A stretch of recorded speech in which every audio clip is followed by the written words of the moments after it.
Supreme court के पूर्व जज जस्टिस वी रामसुब्रमण्यम को राष्ट्रीय मानवाधिकार आयोग का नया अध्यक्ष नियुक्त किए जाने को लेकर विवाद शुरू हो गया है। कांग्रेस नेता राहुल गांधी और पार्टी के अध्यक्ष मल्लिकार्जुन खड़गे ने एनएचआरसी के अध्यक्ष और इसके सदस्यों की नियुक्ति की प्रक्रिया को लेकर सवाल उठाए हैं। दोनों ने एनएचआरसी में हुई इन नियुक्तियों की प्रक्रिया को ही मौलिक रूप से गलत और पहले से तय अभ्यास करार दिया। कांग्रेस की तरफ से एनएचआरसी अध्यक्ष और इसके सदस्यों की नियुक्ति को लेकर उठाए गए सवालों के बाद देश में सियासी सरगर्मी बढ़ना तय माना जा रहा है। एनएचआरसी में हुई नियुक्तियों पर विपक्ष की तरफ से सवाल उठाए जाने के बाद ये जानना अहम हो गया है कि आखिर इस आयोग में नियुक्ति होती कैसे है। विपक्ष ने इस मुद्दे पर क्या सवाल उठाए हैं? जस्टिस वी रामसुब्रमण्यम के अलावा एनएचआरसी के अध्यक्ष के लिए किस और नाम पर चर्चा हुई, आइए जानते हैं। गौरतलब है कि इस साल जून में ही रिटायर्ड जस्टिस अरुण कुमार मिश्रा का कार्यकाल पूरा होने के बाद से एनएचआरसी का अध्यक्ष पद खाली था। बताया गया है कि 18 दिसंबर को प्रधानमंत्री नरेंद्र मोदी की अगुवाई वाली एक उच्चाधिकार प्राप्त समिति ने एनएचआरसी के अगले अध्यक्ष को चुनने के लिए बैठक की थी। इसी में जस्टिस राम सुब्रमण्यम के नाम पर चर्चा हुई थी। एनएचआरसी ने सोमवार को एक्स पर एक पोस्ट में कहा कि भारत की माननीय राष्ट्रपति ने न्यायमूर्ति वी राम सुब्रमण्यम को अध्यक्ष और प्रियंक कानूनगो और डॉक्टर न्यायमूर्ति विद्युत रंजन सारंगी को राष्ट्रीय मानवाधिकार आयोग का सदस्य नियुक्त किया है। गौरतलब है कि कानूनगो इससे पहले राष्ट्रीय बाल अधिकार संरक्षण आयोग के अध्यक्ष रह चुके हैं। अब सवाल ये है कि एनएचआरसी अध्यक्ष और सदस्यों की नियुक्ति कौन करता है? राष्ट्रीय मानव अधिकार आयोग का गठन एक अध्यक्ष, 4 पूर्णकालिक सदस्यों और 7 मानद सदस्यों से होता है। आयोग के अध्यक्ष और सदस्यों की नियुक्ति के लिए संविधान में उच्च योग्यता निर्धारित की गई है।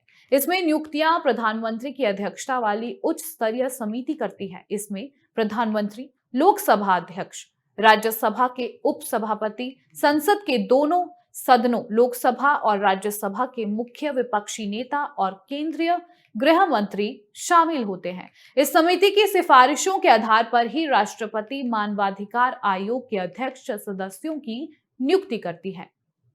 अब सवाल ये उठता है कि एनएचआरसी के अध्यक्ष और सदस्यों की नियुक्ति के क्या नियम हैं?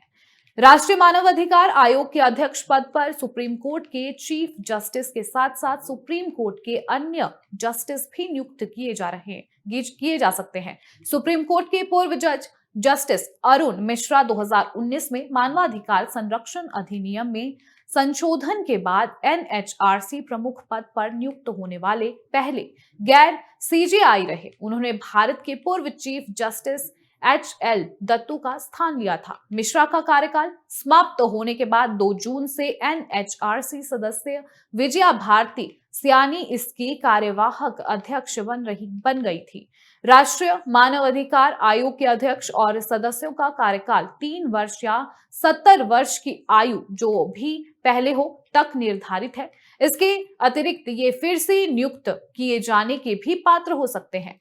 आयोग में एक सदस्य सुप्रीम कोर्ट में कार्यरत या रिटायर्ड जस्टिस, एक सदस्य हाई कोर्ट का कार्यरत या रिटायर्ड चीफ जस्टिस होना चाहिए।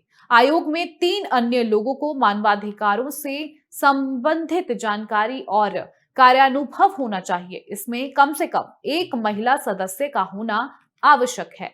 इन पूर्णकालिक सदस्यों के अतिरिक्त आयोग में राष्ट्रीय अनुसूचित जाति आयोग, राष्ट्रीय अनुसूचित जनजाति आयोग, राष्ट्रीय अल्पसंख्यक आयोग, राष्ट्रीय महिला आयोग, राष्ट्रीय पिछड़ा वर्ग आयोग, राष्ट्रीय बाल अधिकारी संरक्षण आयोग के अध्यक्ष और दिव्यांग व्यक्तियों के कार्यकाल के मुख्य आयुक्त को भी एनएचआरसी का सदस्य नियुक्त किया गया है।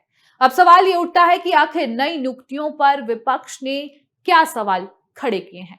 लोकसभा में विपक्ष के नेता राहुल गांधी और राज्यसभा में नेता प्रतिपक्ष मल्लिकार्जुन खड़गे ने एनएचआरसी के अध्यक्ष और सदस्यों के चयन को लेकर इस आधार पर अपनी असहमति दर्ज कराई है। उन्होंने चयन के लिए अपनाई गई प्रक्रिया को मौलिक रूप से गलत और पूर्व निर्धारित बताया। दोनों ने इसे लेकर एक डिसेंट नोट छोड़ा है, जिसके तहत कहा गया है कि नियुक्ति में आपसी परामर्श और आम सहमति की अनदेखी की गई है। अब सवाल ये उठता है कि कांग्रेस नेताओं ने असहमति पत्र में क्या कहा है। उनके असहमति पत्र में कहा गया है कि ये एक पूर्व निर्धारित कोशिश थी। इसमें आपसी परामर्श और आम सहमति की स्थापित परंपरा को नजरअंदाज किया गया है, जो ऐसे मामलों में आवश्यक है। ये रवैया निष्पक्षता के सिद्धांतों को कमजोर करता है, जो चयन समिति की विश्वसनीयता के लिए महत्वपूर्ण है।